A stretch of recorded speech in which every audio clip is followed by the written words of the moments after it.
Bonjour à toutes et à tous, c'est Romain Daubry, consultant pour Bourse Direct. Nous sommes le jeudi 26 juin, il est 15h50 et les indices américains viennent d'ouvrir en hausse. Le Nasdaq s'en forme un nouveau plus haut historique tandis que le S&P flirte avec ses sommets, ça patine plutôt en Europe pour l'instant. Merci à toutes et à tous de liker, de partager ce contenu, vous êtes déjà très nombreux à le faire. Et puis pensez aussi à vous abonner à la chaîne Bourse Direct YouTube et puis à nous suivre sur nos comptes Twitter respectifs. Un marché qui progresse toujours à Wall Street malgré un déficit d'intérêt. Alors on a effectivement construit un petit peu de soutien au cours du début de semaine à Wall Street, mais ça reste timide. On est sous les 2 millions de contrats futurs ouverts sur le S&P. La moyenne au cours des dernières années, c'était plutôt 2 200 000 contrats futurs. On évolue autour d'1,9 million. C'est assez timide, assez modeste comme intérêt sur des points hauts de marché. Ce n'est pas un signal de baisse en soi, mais signe que les gros acteurs du marché sont un peu en retrait sur ces niveaux-là et que bien on pourrait revisiter quelques niveaux techniques qu'on va aller voir par la suite, même si pour l'instant on n'a pas de signal de baisse affirmé et que la vague de Wolf sur le Nasdaq a bien entendu été invalidée sur un gros contre-pied et dans un mouvement de gap haussier marqué. Et puis en Europe, bien l'intérêt est toujours en berne, ça baisse systématiquement encore. Sur l'Eurostock, je regardais, la moyenne des dernières années, c'est 3 100 000 contrats futurs ouverts. On est à 1 858 000 hier soir. L'information intéressante, c'est que même si l'Eurostock a baissé de 0,85%, eh bien, il n'y a pas eu de pression baissière, le nombre de contrats a diminué, donc il n'y a pas de vendeur structurel majeur en tout cas dans ce marché pour l'instant, mais une consolidation qui continue et qui est un indice qui glisse doucement, donc pour l'instant peut-être des opérateurs qui attendent des points d'entrée. Quand on regarde les ratios put-call, eh bien, on est toujours prudent à nouveau, hein. Les opérateurs ont eu le temps de se couvrir, de se protéger dans ce contexte d'incertitude, et donc on voit bien qu'il y a peu d'initiatives, toujours ce qu'on pressentait, ce qu'on a dit depuis quelques temps, plus de la spéculation que du fond dans un marché qui était un peu en attente, d'autant plus que le calendrier va être assez riche dans les heures et jours à venir. On attend demain l'indice PCE Core à la consommation des ménages, donc le gros chiffre d'inflation qui sera publié demain vendredi à Wall Street, chiffre d'inflation majeur que regarde la Fed en particulier, surtout dans ce contexte où on a vu un regain de tension sur les matières premières d'une façon générale. La semaine prochaine va être riche aussi, puisqu'on aura l'indice d'inflation en Allemagne, puis suivi d'un discours de Christine Lagarde. Mardi, toute une batterie de PMI en France, en Allemagne et puis à Wall Street, PMI de l'ISM notamment. Indice d'inflation pour l'Europe aussi, l'indice des prêts à la consommation mardi. Deux discours de Christine Lagarde et de Jerome Powell mardi aussi. Et puis ce sera une semaine de l'emploi à Wall Street avec l'emploi Jolts qui sera publié mardi. L'enquête ADP mercredi, et puis comme ce sera Independence Day et donc férié à Wall Street vendredi, eh bien on aura les NFP jeudi, un jour plus tôt, avec donc une demi-séance jeudi et une journée fériée à Wall Street vendredi. Donc des éléments importants évidemment pour les jours et les heures à venir. On va aller regarder tout de suite le graphique du S&P en journalier. On ouvre proche des sommets historiques du S&P, hein, avec donc un petit gap encore qui a déjà été rapidement comblé à l'ouverture. On s'approche de la zone cible 6124, 6161. On a ce nouveau gap haussier ouvert sur fond de contre-pied, à mon sens plutôt technique, hein, des opérateurs prudents, et puis une détente relative liée à l'annonce du cessez-le-feu. On progresse certes, mais pas dans des volumes extraordinaires et en amont de publications qui, encore une fois, vont être assez importantes. Donc un indice S&P qui continue à progresser, mais un momentum qui commence à manquer un petit peu et qu'on voit aussi en termes d'intérêt. Donc on est toujours dans le range 5970, 6161. Le premier niveau d'alerte est relativement lointain. Ceci dit, on a ce petit gap qui est encore en haut de marché, autour de ce niveau clé charnière 6049. Le retour sous ce niveau de gap et en clôture pourrait indiquer l'épuisement de la tendance et donc un mouvement de consolidation. Le retour, c'est sous 5970 qu'on aura un premier niveau d'alerte. L'alerte de court terme, elle est lointaine, hein, c'est 5781, avec pourquoi pas le comblement de ce gap laissé ouvert ici, ce gros gap encore partiellement comblé, qui serait potentiellement comblé en séance et réintégré ensuite. On n'aurait dans ce cas-là pas d'alerte de court terme. L'alerte de moyen terme, elle est bien plus lointaine, c'est 5597 maintenant, donc un indice qui reste haussier, même si on voit que on est un peu en indécision, pour cette séance du jeudi et proche de la fin de la semaine, mais on ne baisse pas pour l'instant. Sur le Nasdaq, eh bien, la vague de Wolf a été invalidée, je l'ai donc supprimée, on a débordé les niveaux clés en gap, on s'installe plus haut, on a pu identifier aussi un canal haussier qui va être intéressant à surveiller, donc avec un point intéressant situé aux alentours de 22 460 pour la dernière séance de la semaine, et donc un premier niveau d'alerte qui est situé dans la zone 21 475, 21 625. On évolue toujours en hausse, on peut remarquer qu'on a quand même 3 gaps d'affilée toujours ouverts, donc le retour sous 22 055, j'ai décalé un petit peu la borne haute et la résistance majeure qui devient support pour l'instant, et donc on a bien potentiellement ce schéma de troisième gap d'affilée, donc de rupture, continuation et épuisement. La rupture était plutôt un peu plus basse, mais ce gap pourrait former le gap d'épuisement s'il était comblé et si on clôturait en dessous. Pour l'instant, ça n'est pas le cas, même si on est en hausse un peu timide. Donc les extensions, c'est 22 660, c'est le gros niveau, donné par la duplication du range 21 475, 22 055. Donc un niveau cible charnière et donc un nouveau plus haut historique pour l'instant pour le Nasdaq 100. On va aller voir le VIX qui évidemment est en baisse. On a sur le VIX laissé aussi un gap baissier ouvert, donc prudence, celui-ci est relativement proche et donc il pourrait être comblé à relativement brève échéance. On s'est bien installé dans un range toujours assez propre, le marché est assez propre et technique pour l'instant, avec donc cette zone d'optimisme qui est réintégrée. On s'installe en dessous depuis 3 séances maintenant, pour la 3e séance d'affilée.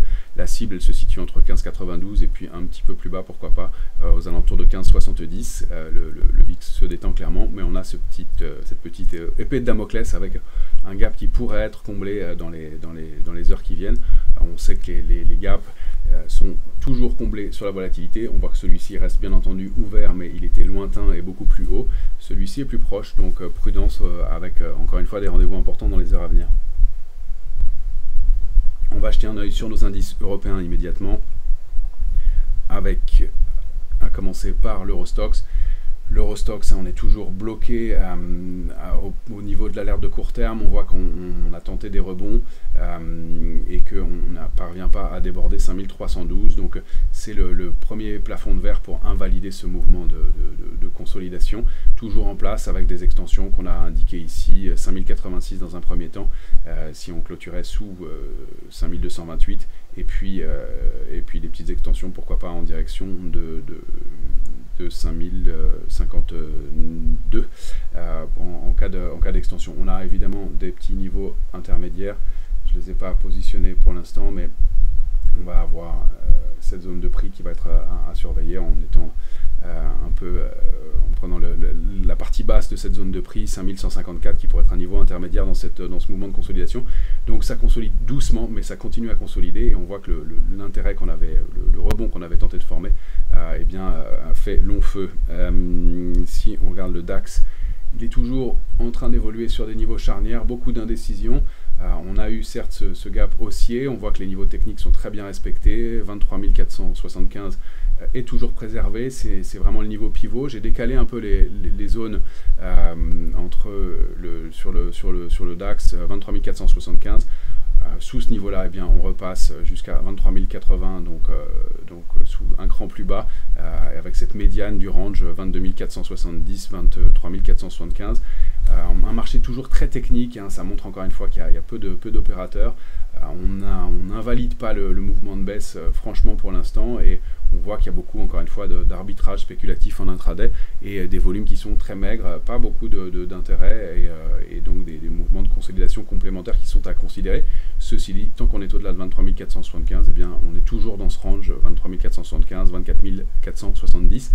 Et il faudrait repasser 23 740 pour recréer un peu d'intérêt et de momentum et aller chercher les résistances au fur et à mesure. On voit que ça reste assez timide pour l'instant, avec ce gap aussi qui a été partiellement comblé, mais qui est donc un niveau charnière, un niveau pivot dans ce marché. À Paris, sur le CAC 40 cash, on est lourd toujours sur cet indice parisien qui continue à glisser doucement. On ne forme pas un nouveau plus bas dans la baisse pour l'instant, mais on voit qu'on n'arrive pas à rebondir, et la tentative de réintégration de 7618 a échoué aussi. On repasse en dessous, ça glisse doucement dans des volumes qui sont assez modestes aussi, mais encore une fois le mouvement de consolidation est toujours à privilégier tant qu'on n'arrive pas à se réinstaller au moins au-delà de 7618 dans un premier temps, et puis surtout au-delà de 7740 qui serait le niveau de réactivation haussier et une sortie de cette longue et lente consolidation un peu pénible sur le marché pour l'instant.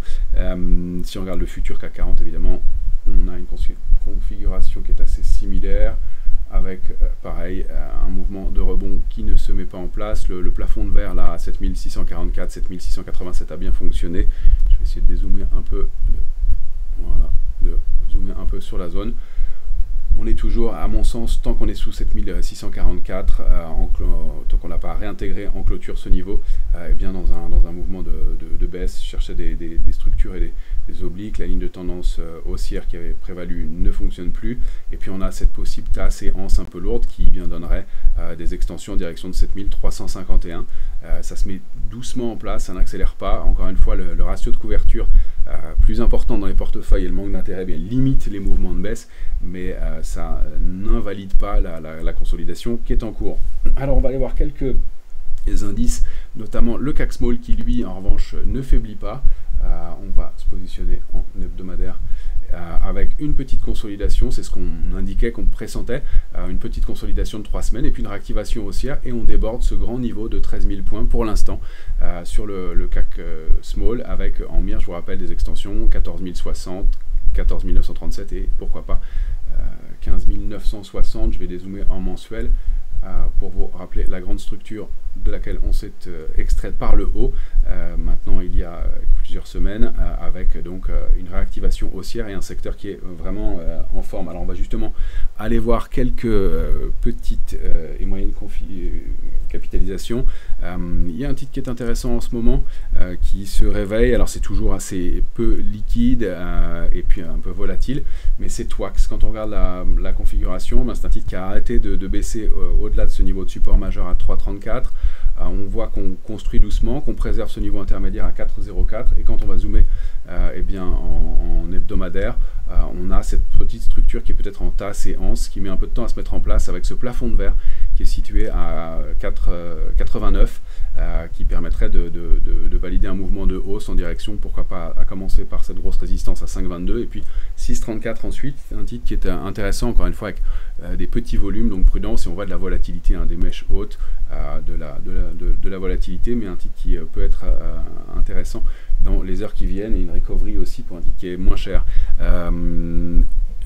Logique Instrument, qu'on a évoqué souvent, continue son parcours haussier. Je vous avais indiqué donc en journalier cette petite structure, donc ces petits roundings, ces petites soucoupes régulières, et bien, qui permettent d'aller chercher la zone cible à 2,16. Donc on arrive à vraiment un niveau clé sur Logique Instrument, mais avec du potentiel, pourquoi pas, au-delà de cette zone de 18, 2,35. Dans un premier temps, il va peut-être y avoir un peu de prise de bénéfice, mais des volumes qui restent relativement soutenus pour le titre, qui est toujours dans un parcours haussier, et une recovery qui reste intéressante, donc pour un mouvement qu'on avait identifié depuis quelques temps ensemble déjà. On va aller voir Pierre et Vacances, qu'on avait évoqué, qui confirme et qui se réveille. Elle était en train de tenter de déborder ce gros niveau clé de 1,6740. Alors il y a un peu de volatilité autour du niveau en étant en hebdomadaire. Ce triangle rectangle qui est pour l'instant en train d'être testé et travaillé, on oscille autour de cette zone quand on zoome en journalier, et donc si on redézoome en hebdomadaire, eh bien, la taille du triangle rectangle nous permet de cibler 1,95, 2,07 et pourquoi pas un niveau situé un petit peu au-delà de 2,22. Une vraie recovery, peut-être cette fois-ci pour le titre qu'on surveille depuis longtemps et qui eh bien, a l'air de se mettre en place. SMCP, dont on avait parlé souvent ensemble et dont je fais l'update régulier, voilà, on a tourné autour de 3,68, on s'est appuyé sur le niveau. Manifestement, la réaction a été haussière et ça manque un petit peu de momentum, mais ça reste toujours haussier avec en mire 4,65 et puis 5,85 tant qu'on ne clôture pas en hebdomadaire au-delà, en deçà de 3,68. Donc un mouvement un petit peu lent aussi, pas mal de volatilité, mais ça reste donc préservé pour l'instant. On avait parlé de publication cette semaine, en début de semaine, avec OVH qui arrivait contre des niveaux de résistance. Bien, OVH manifestement a déçu. On a vraiment buté contre ce niveau de 14,66. On vient réintégrer une zone clé 10,46, 11,28. Donc un coup d'arrêt suite à la publication dans le rebond. Et donc il va falloir reconstruire manifestement sur OVH pour repartir. Pour l'instant, c'est un peu plombé, mais on a touché nos premières cibles graphiques. En revanche, c'est Trigano qui était intéressante et qui confirme nettement et qui est en train de réactiver une dynamique haussière qui ne se dément pas. On a débordé cette zone 94,20, 133,80 et donc on a en mire bien le premier niveau qui a été déjà atteint, 158,80. Pourquoi pas des extensions en direction des tops, et donc un titre qui fait l'objet d'intérêt et de volume, même si on vient d'atteindre une cible et s'il y a un petit peu de prise de bénéfice évidemment. Je voulais vous montrer un autre titre qui est peut-être en train de se réveiller, qu'on avait déjà évoqué par le passé, qui patinait un peu, mais c'est Mersen qui forme une structure aussi intéressante, toujours ce creux en V, cette latéralisation entre 19,68 et 21,45, et puis on est en train de tenter de déborder ce niveau de 21,45 avec des volumes qui se réveillent un petit peu, mais c'est encore une fois à confirmer, et donc une bougie haussière aujourd'hui assez nette, et ce niveau qui est en train d'être testé, donc avec des cibles à 23,15, 25,30 et puis un gros niveau de résistance à 26,70, et la cible idéale si on duplique la structure qui se situe autour de 27,20. Donc peut-être une recovery pour un titre, encore une fois avec une configuration intéressante, hein, ce creux en V, cette pause et puis cette possible réactivation haussière qui est sur le fil pour l'instant, donc à regarder, qui peut être intéressante. Et puis on avait indiqué une réactivation haussière pour Groupe Terra, ça se confirme aussi. Alors toujours des titres un peu liquides, donc il faut un peu de prudence, mais la semaine reste positive. Je vous rappelle la zone cible, tant qu'on est au-delà de 4,26, c'est une zone située entre 7,15 et 6,40, et un titre qui sort d'un grand biseau baissier, donc avec un premier niveau cible qui sera probablement la base du biseau à 6,40, et puis des extensions données par cette structure de retournement qui peuvent mener jusqu'à 7,15. Donc le parcours reste haussier, même si les volumes s'atténuent un peu, et si on commence à être un peu tendu à court terme sur le titre, donc ça peut latéraliser un peu, mais c'est positif. Un autre titre qui sort d'une longue congestion, c'est la Française de l'énergie. Elle en est sortie il y a quelques temps, on l'avait déjà indiqué. Elle avait débordé ce gros niveau de 28,90 sur lequel elle s'était appuyée. Une semaine assez positive, une prochaine cible qui est située à 37,80, pourquoi pas, et puis des extensions qui peuvent mener aux alentours de 40,20, et pourquoi pas non plus ce gros niveau de 43,80. Il y a vraiment du momentum et de l'intérêt sur ce titre, et puis des volumes qui sont assez significatifs, donc ça méritait de jeter un coup d'œil. Et puis on m'a demandé de faire un point sur l'argent. L'argent qui patine un peu depuis quelques temps. En effet, on a indiqué il y a quelques temps la sortie de cette structure 28,86, 34,78, on déborde le niveau. La première cible pour moi elle était à 37,65, on s'est arrêté un tout petit peu en dessous, mais le parcours reste à mon sens haussier. C'est toujours un actif assez volatile. On a un peu d'indécision à court terme. J'ai pas de signal d'invalidation, de retournement de la tendance, mais toujours un peu de fluctuations autour de l'argent pour l'instant. Voilà les quelques éléments que je voulais vous montrer pour cette fin de semaine, avec donc de l'intérêt toujours sur les petites capitalisations. Sur les indices européens c'est lourd, et sur les indices américains on va voir, mais le calendrier chargé laisse à penser qu'on pourrait avoir un peu de consolidation aussi, et puis pour retrouver de l'intérêt, du momentum dans un marché qui est un peu en situation d'attente et plutôt livré à la spéculation. Excellente fin de semaine à toutes et à tous.